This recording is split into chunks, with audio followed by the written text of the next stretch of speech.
Annella Zervas was a Minnesota nun who suffered from a painful skin condition while exhibiting strength and piety. She was born Anna Zervas in Minnesota, USA in 1900. Her father was a butcher and ran a local meat market.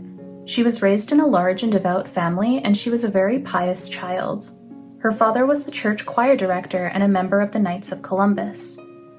According to her pastor, she sought only to please God and to do his holy will in all things, and thence labored but for God's honor and glory.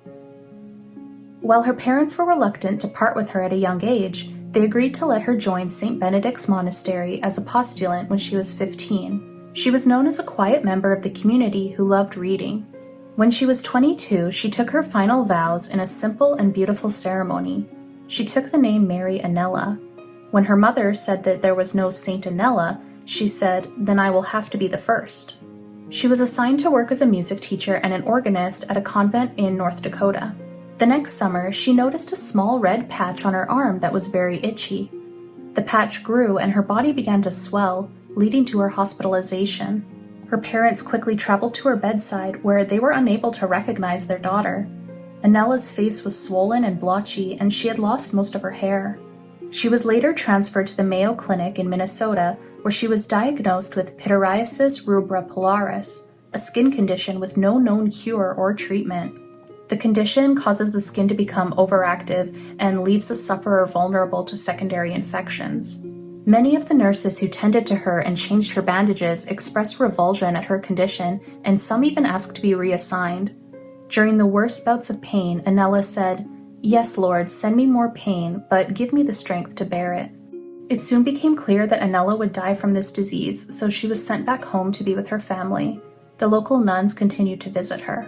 A strict diet and osteopathic treatments led to a brief remission of her symptoms.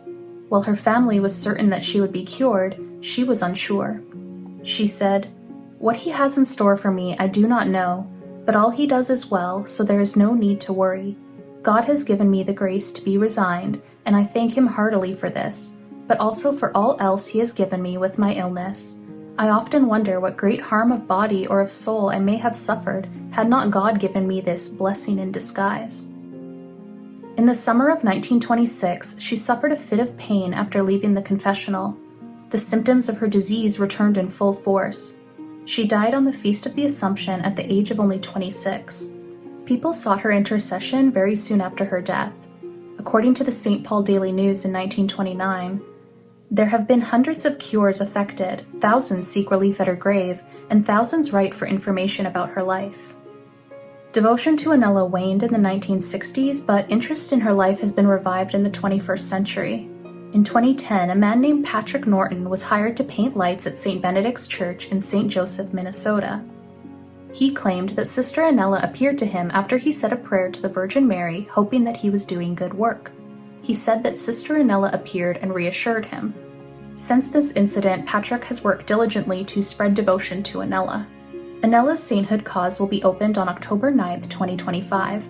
According to Bishop Andrew Cousins, she offers all of us an extraordinary example of deeply lived Catholic faith and deep trust in God.